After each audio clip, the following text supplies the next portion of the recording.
and justice for all.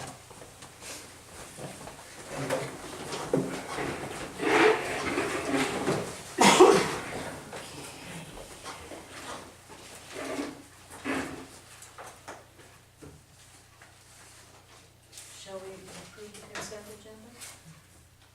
I move that we approve the consent agenda as presented. I second that motion. All in favor? The next meeting of the Board of Selectmen of the town of West Bath will be held November 26th, 2018 at 5:30 here in the West Bath Town Office. Any other comments from the Select Board? Selectmen comments and announcements. Is that Do what we have any, yeah, do we have any announcements? I have just a question for Christine, really. 2 weeks ago at our meeting, the road commissioner, Steve Reno, cited several instances that he'd like to see the selectmen's adopt policies with regard to one aspect of road management or another, and I felt the content of the subject matter was, it should have been an agenda item, in that selectmen should be prepared for such a conversation rather than to sit in public meeting to be talked at with absolutely no ammunition. Anyway. And no information. And no information to go on for any meaningful response. My question is, has the road commissioner followed up with you at all this week or last week to sort of get the ball rolling on these policies that he so desperately wants? No, I have not spoken with Steve for the past couple of weeks. I did try to reach out to him a couple of times. I didn't hear back from him. Okay. All right, thank you. Thanks. Does the public have a comment? Hearing none. The first item of business, it's a presentation from the Central Maine Power Company project. Mr. Newell of the Durago Partners, speaking on behalf of the Central Maine Power. I'm Bud Newell. I'm a contract land agent for Central Maine Power Company. I actually work for a company called Durago Partners. We're a Maine licensed real estate company, but this is the kind of real estate that we do. And CMP is working on a project that extends from the Harding plant in Brunswick down to the West Bath substation on Lily Pond Road. And I dropped off a package of information with Charlie back at the end of September, addressed to Adam Garland. Didn't realize that he was no longer here. Looks like maybe you all have a copy of that? Yeah. Okay, wonderful. What the project is, and with me is Joe Carey, also with Durago Partners. Joe and I are the land agents that are working on this project.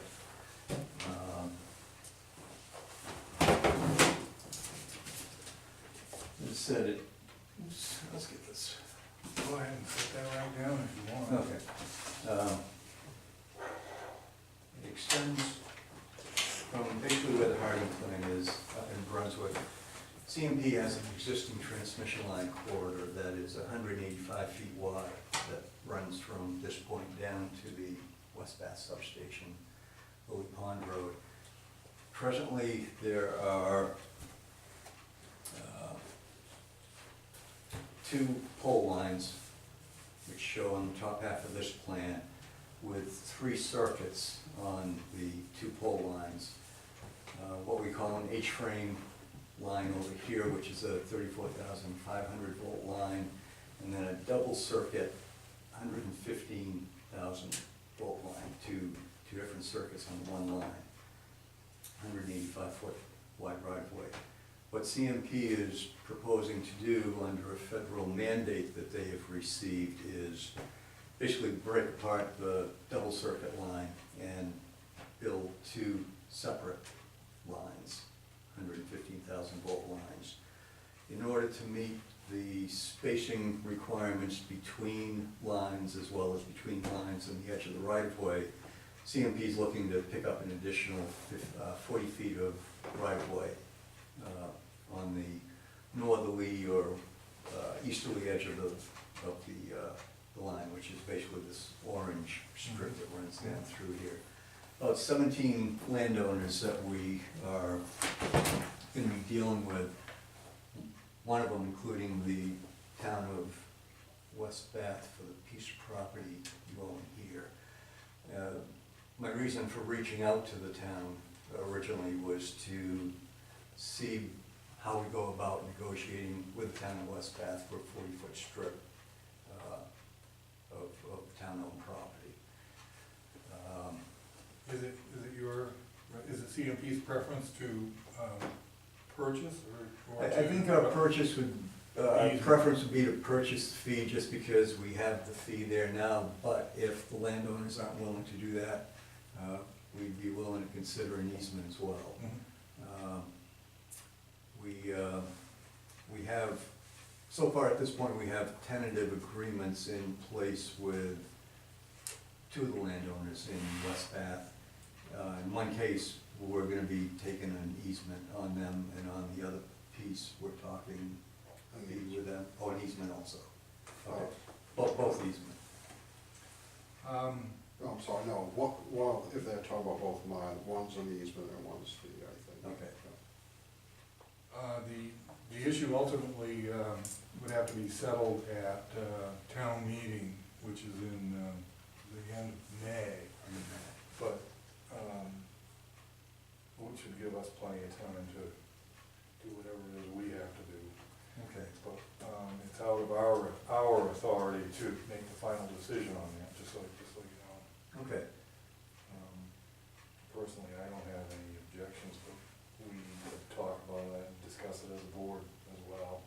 Because the town's gonna look to us to make probably a recommendation to that. Okay. Is there any other information we can provide you folks, or any other questions you may have regarding the project? Could you just say, what is the reason for the federal mandate?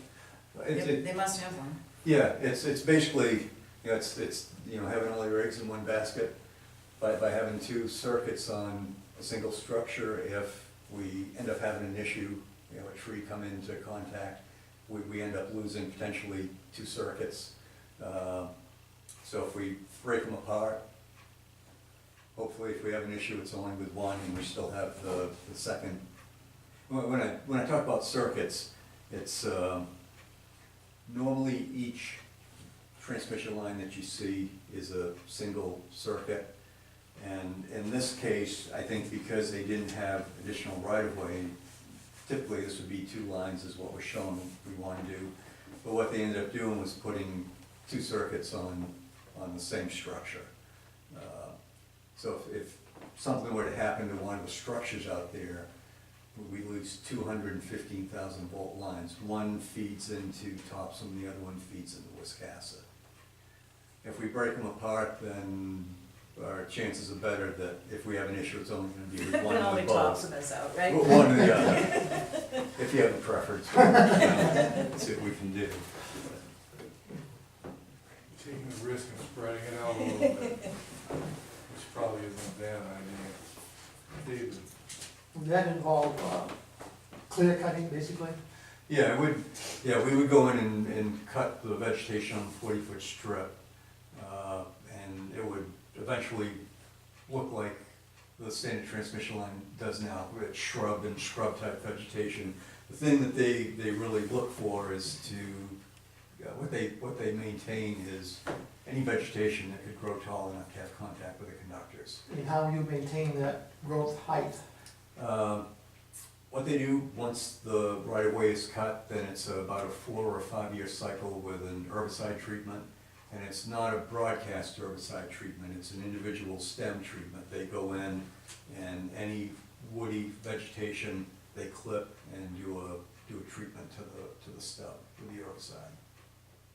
So it's individual treatment? Individual of treatment and everything not that's a done? broadcast treatment So over the what- entire width of the right of way. So the herbicide wouldn't necessarily all run into the lily pond? No, and they also, any wetlands, vernal pools, if there's anyone out there has a well, or out there, streams, any water bodies, they maintain a distance back from that, and any of that vegetation is maintained by hand. I believe it's 25-foot buffer. 25 foot? Yeah, let me double check on that, but I think that's what they, If this goes to town meeting, it might be nice to know that, because it will make a difference if you lease it or sell it. Yep. In that aspect. Right. And people, I suspect that many of our voters would want to know the environmental impact and all those things as Mhm. well. yeah, at some point, one of the things that will be done would be a natural resource inventory, where we have other consultants go out, walk the corridor, look for such things as vernal pools, wetlands, rare threatened endangered species, historical cultural features, and those would be mapped. So what we would come back in would be a map showing, an aerial photo with those items marked on there. We'd know the exact areas of each type of resource that would be impacted for the whole project. In part of the process for presenting this proposal to town meeting for consideration, is at least one public hearing. Mhm. Would it be possible for you, when the time comes, to, Sure. when you have all this information together, and you can have a whole public hearing, and everybody can have their answered, questions answered? Yep. Will you have the environmental and cultural studies done before you need the land, or what's the timing? We, in most cases with landowners, what CMP likes to do is to get an option to purchase land. Their standard terms are a 2-year option with the right to renew for 2 additional 1-year terms if necessary. The reason they do that is they don't want to take ownership of property, that they have to be able to show right title and interest to the property when they go to DEP and Corps of Engineers for their permits. And if we have an option that meets the right title and interest test. What CMP doesn't want to have happen is to go out and actually buy easements and land and then go to the permitting agencies and for whatever reason have them turn CMP down, and then they're stuck holding easements and lands that they Right. have no use for. Yeah. That makes Which is the reason we go that long on the options. So normally, we have options signed with landowners before the resource inventories are done, because for vernal pools, that work can only be done in a very narrow window of time in the spring. So you'd be looking for the option first? Well, I guess it depends on if we're looking at not knowing until sometime in May, whether or not the town would be willing to enter into that kind of an agreement. Assuming they get the resource people out there next spring, the inventories could be done. It's just a matter of how quick they can generate a revised map showing that stuff. So it's, timing for us probably isn't a real big issue on when we would have an option signed, potentially have an option signed with the town versus having the information done that you're looking for. Well, I would believe the town would let you go on the property and do your site review before town meeting, if it. Yeah, I mean, that's one thing we would like to also get from the town is right of entry, which would allow that type of work to occur. That we can bring, Yeah. sure. That's, okay. Yeah. And that should have been in the package that, oh, maybe not, maybe right of entry. I don't Maybe I didn't believe include it one of those. was. I can get one of those Yeah, we down. Okay, Yeah. oh, it's the right of entry, Yeah, yeah, That shouldn't be an issue, no? yeah. No, Yeah. And that's done on foot, it's, they don't use ATVs or any of that stuff, or any type of vehicle, it's walked, so, and they typically don't leave any type of evidence of what they've done out there, flagging or stakes or anything like that. where that line is now, is that an easement or does CMP? CMP owns the fee, Okay, 185 feet wide, okay.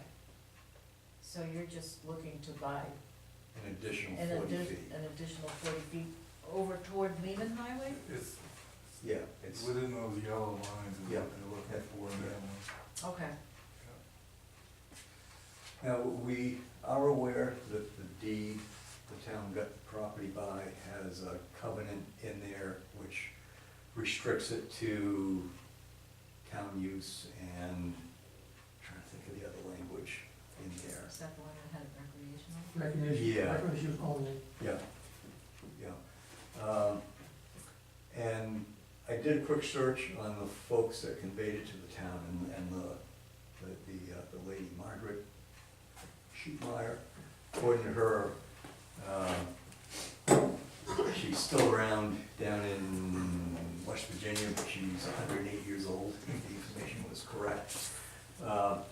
Couple of things we can do is to try to figure out who the heirs are and go to them and get a release from them, depending on how many there are. Another option we can use is go to, if we come to terms with the town and get an option, we can go to the Public Utilities Commission and file to go eminent domain to release those covenants. Friendly taking is how we refer to it. So that restriction really isn't an issue for us. I understand potentially it might be an issue for people in town, but we'd only be looking for a release of those covenants on a 40-foot strip and not the entire parcel. We have the same situation on piece of property owned by the town of Brunswick up here. Mhm. The fellow that put the covenants on this piece is still alive, and he's willing to give us a release on that.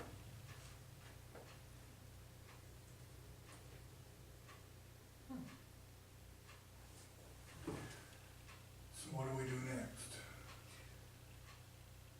I mean, I can get some additional information then to you with the right-of-way management and the setbacks from different resources and drinking water and whatnot, so you know what that is. I can make an offer, monetary offer, on it as well, so you have something to think about. We're open to negotiate. on Start that. high. Start high. I don't think we've done that in the past, have we, Joe? Close. We always assume we're gonna get there eventually, but we. No. Chair of the Budget Advisory. Okay.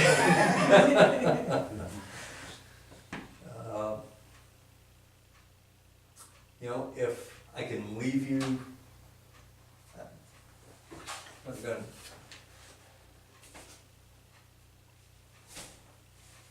If this is of any use to you, I can leave this is a blow up showing the town parcel. Oh, okay, yeah. Yeah, I think that might be useful. Okay, And the diagram of the changing telephone poles? yep, we can leave that one with you too. That's, And also, a lot of the landowners kind of want to know, but the poles wouldn't be on the parcel that we would get an easement on. That's really for just a buffer. Right. So the poles would really be in the land that we already have, but we still need separation for safety. You'd only be in there Yeah. Right. 10 feet, but, Okay. That's. How tall are the poles? Pretty tall. That's gonna be a tough one, because they typically, ideal situation, when I say ideal situations, I mean flat level ground. That's not in. I know. I've found that in working down this way, but that's not the case. Typically, they'd be something on the range of probably 75 feet, but in addition to maintaining clearances between the poles as well as the edge of the right of way, they also have to maintain clearance between the conductors and the ground. So when you have rough ground, like you have down here, the poles have to be taller in order to span those Yeah. ledge outcrops and How do you survey the ospreys to see what their thoughts are on this? I don't think they've ever met a pole they don't like. You could make it easy by putting a platform on top with the, Well, they take care of that. You know, at one time, many years ago, CMP oftentimes would, if they knew there was an active nest out there somewhere, they would set up a pole on the edge of the right of way with a platform on it and try to. a little sign Try to saying track real them red, over real there. low. It was fairly effective, but it's something they don't do anymore. Because there is a very active osprey population. Yeah. Yeah, I'm trying to think, Joe and I walked everything from there down to Old Route 1. There was one osprey nest out there. Yeah. I mean, they were screeching at us. Yeah, and I think there's something down towards New Meadows as well. Yeah, Your there's older one nest over or- here, and there's, I think, one or two down in the corner. And we don't know where this year's youngsters will want to set up households. I'll leave you the phone book, we recycle that, it's got stuff from an older project, glued on that, so. And if you need more of those, let me know and we can. No, we no, can it's- check it out some it's more. pretty rough. Too. Even when you look at, Yeah. there's more wood than what you think. This, as I said, Joe and I guess we drove in here and walked out here and then walked south. And, yeah, in areas down here, there's some fairly good Yeah. wood out there. You know, some good sized softwood in places. It's been forever since it's been cut over. Well, you know, it's, you know, part of the problem, I think, is because some of these folks don't have access. Right, Because, you know, they got cut off when right. New Route 1 came in. Yeah. London's sold this piece, they still own this piece and this piece, they sold this piece out, they reserved themselves to a 50-foot wide right of way on this piece, so they can get over to the other side if they have to for some reason.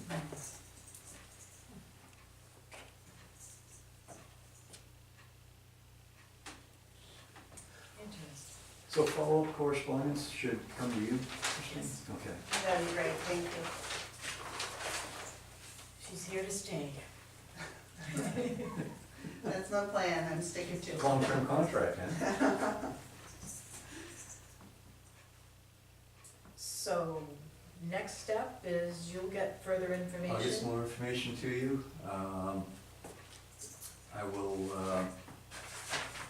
should I send another right of entry form down to you, or? Oh, is no, that that's something- We okay. got plenty here, and Okay. you can share with. I have it, I have the originals. Yeah, okay.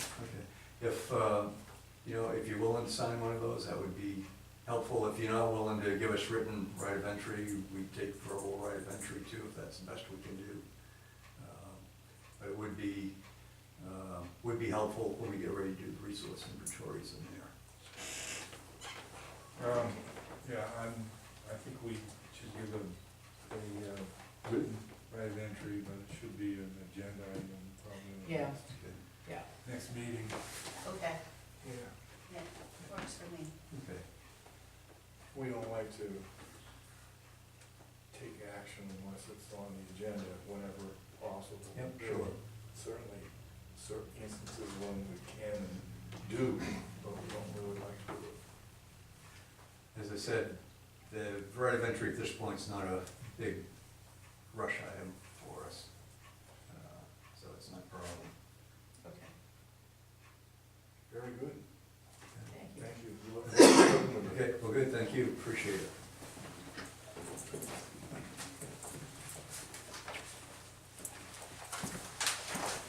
Please. Yeah, it'd be more wood than all. Yes. Okay. I'm gonna take that. No, that's fine, we're good. Okay, so put that on the agenda for next, on the 26th. next up, the Hill Road excavation request. And we have some information that Christine gave us in the packet. Good night now, thank you. Thank you. And some questions that may come up. So this is a follow-up from the comment that Steve Reno brought to us about the question about whether or not the Hill Road could be opened to lay a sewer line across the Hill Road, or under the Hill Road. So, Christine, you did some research, what'd you find? Well, I found a policy statement from 2004 from the Board of Selectmen that basically indicates that no cutting would be allowed within a 5-year period. From construction, reconstruction, or rehabilitation of a road. So on that alone, you can deny the request unless there is a solid reason for hardship that the property owner can Right. prove. Has the property owner, of the cottage in question been in touch with us at all? No, and I was expecting Jeremy tonight, and perhaps their plans have changed. Okay, I was expecting him to attend the meeting. okay. I wouldn't see any reason why we would upset the policy until we knew that there was some kind of an emergency. When was the last time that property changed hands? It's fairly recent. Yeah. Within 2 years And, or less. yeah, Dave. The only benefit might be that, as far as the shellfish harvesting in that long cove, is the holding tanks and issues on a few occasions, which has caused that cove to shut down. And right now, it's shut down today, the end of the cove, because of pollution efforts, problems. So it might be worthwhile to at least investigate and see what Jeremy has in mind, and as far as guaranteeing the road structure and Yeah, not being harmed, but it may be a chance to open that cove up to shellfish harvesting once again. so Long Cove is closed now? From almost the end of Gravel Point, Yeah, where Maxwell's place should be north. okay. I thought that was provisional, but no, it's permanent. Yeah. Okay. So really, Christine, did you have a chance to check with Ellis to see whether or not, I did have a conversation with him about the holding tank, and he said that he isn't routinely notified if somebody is required to remove a holding tank. Sometimes he's notified for overboard discharges. mhm, He hadn't heard anything, and nobody came in to speak with him about it. okay. But I would hope that we would hear from the property owner if it was that sort of an issue. Well, we haven't heard from the property owner, and we haven't heard from Jeremy, the contractor, proposed contractor. Maybe we should just table this. Yeah, I think it definitely needs to be tabled. What do you think, Kathleen? There's nothing we can do, there's no proposal before us. Right. No. Right. And if the cove is closed to shellfish harvesting, something ought to be done. Yeah, that's something we can look at with the Marine Resources Committee. Yeah. And if the steps that come before us again, we need to remember that's one of the issues and what can we do.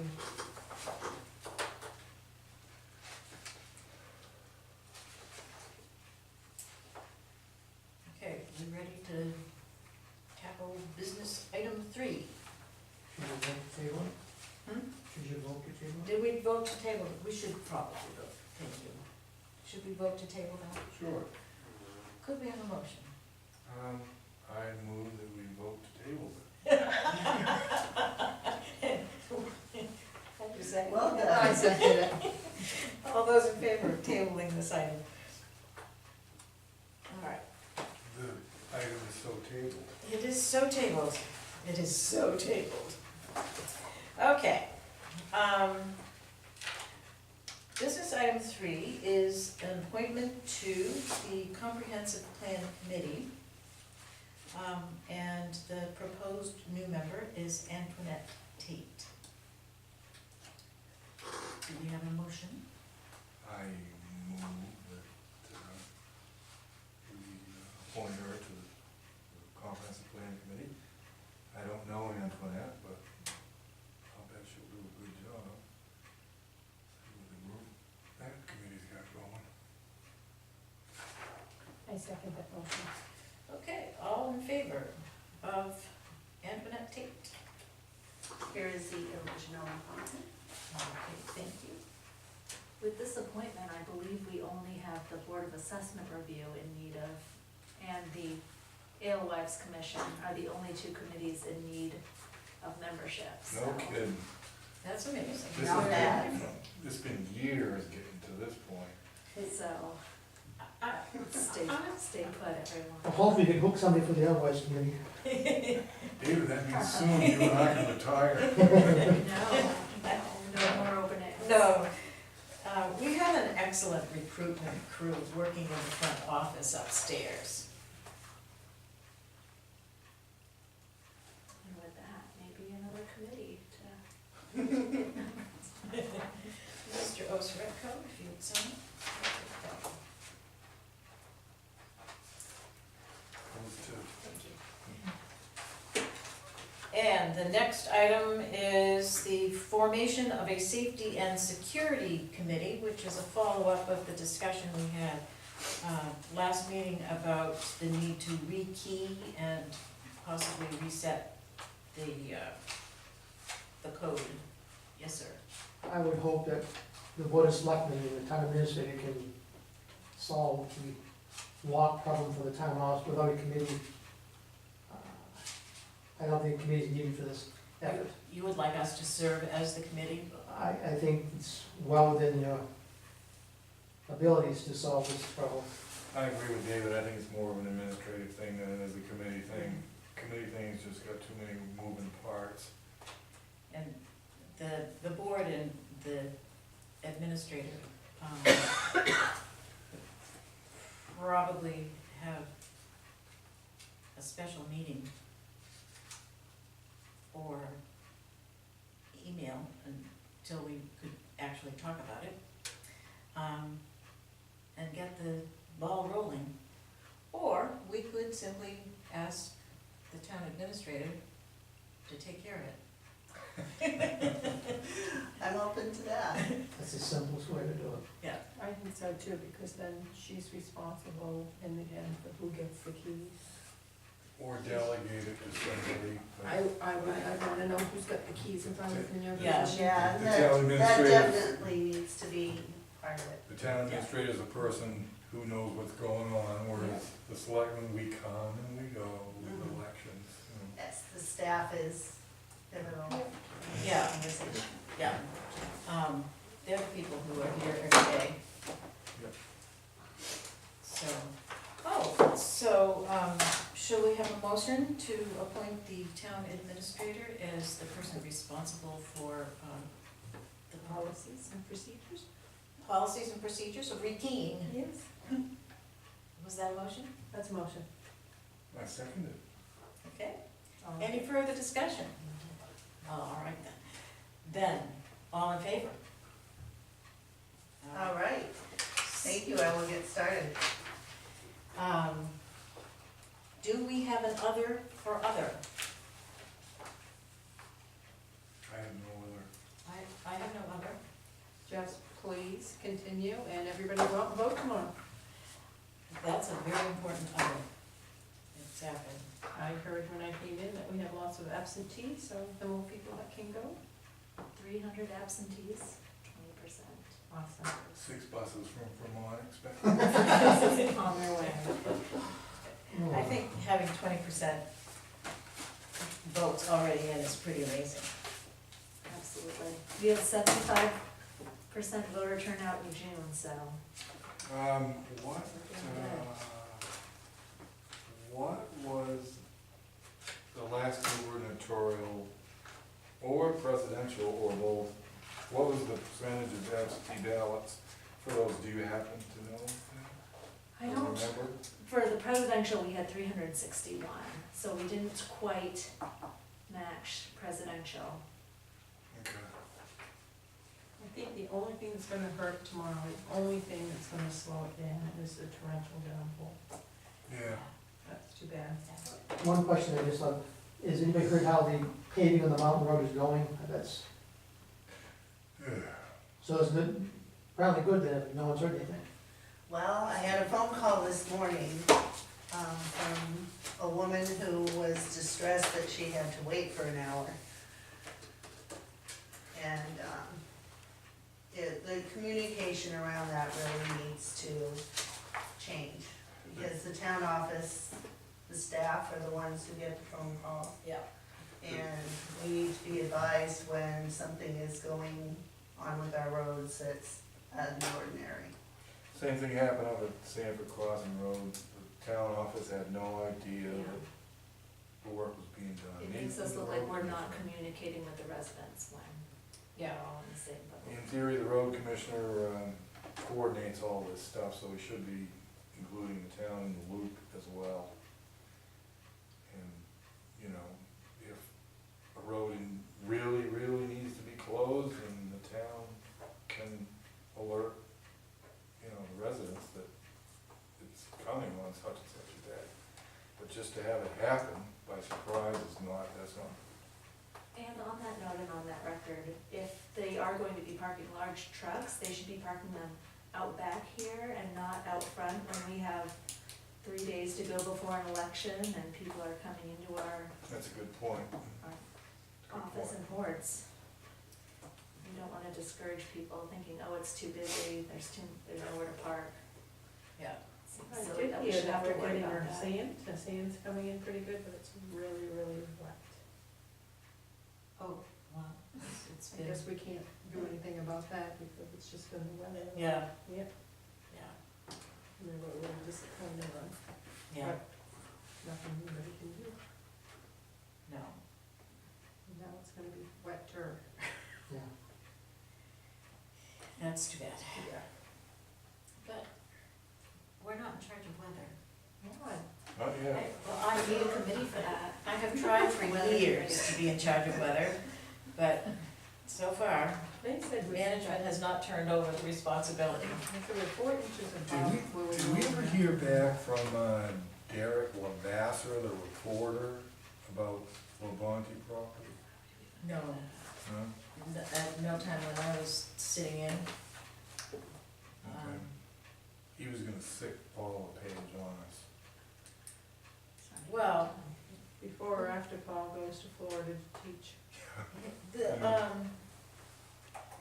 I think that was in reference to the new law, but the Labonte property doesn't have anything to do with that, because that was not a primary residence. I didn't notice that. Oh, was that the issue in that, what he was covering? Yeah, We foreclosed on a property that was, happened to be a cottage, not a primary residence for somebody who lived from away. And, the trouble was, this is the third go-around for him. He's bought his house back from us twice, and this time, he came with a bag full of cash, and we said, yeah, we're keeping it this time. Well, he was warned the previous time, don't do it again. yeah, on the second time. Twice, he was warned twice not to do it again. So, he threatened to go get Paul Page. And we haven't heard a word since. No, not since the last bill either, so. If there's no other, shall we adjourn? Sure. Shall we adjourn by acclamation? We can acclaim Yay! All right, at 7:10? 7:10. No, 6:10. 6:10. 6:10, wow. We did good. Really good. Let's do that falling back. I have to say, it is lovely to have real